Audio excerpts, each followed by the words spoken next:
malaki ang epekto nito kasi ang katumbas nito yung pagsasawalang katuparan ng aming pangarap sa aming pamilya. Nais lang naman namin may taguyod ang aming mga anak sa pag-aaral, magkaroon ng araw-araw na pagkain, mapadala sa gamutan ng aming mga anak na may sakit. Pero dahil sa pagkasira ng pangisdaan, lumiliit ang huli, lumalayo kami, lumalaki ang gastos namin. So ang aming mga programa sa aming pamilya ay halos wala nang pahihinatnan.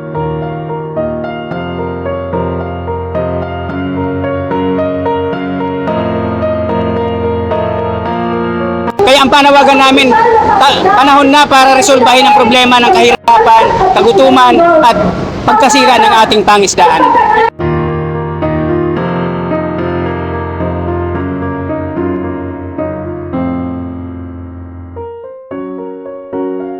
Sa panawagang tunay na rehabilitasyon ng ating pangisdaan, seryoso ang ating organisasyon na ipanawagan sa pamahalaan na i-rehabilitate ang ating karapatan, hindi lamang sa ngalan ng kabuhayan, kung hindi sa ngalan ng pagkain ng taong bayan.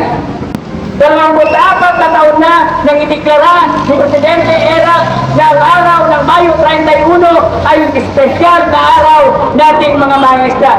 Nakakalungkot, tagapaglikha ng pagkain pero walang makain. Tagalikha ng ulam pero walang ulam. Ang mga magsasaka, tagatanim ng bigas, ng palay pero walang maisain.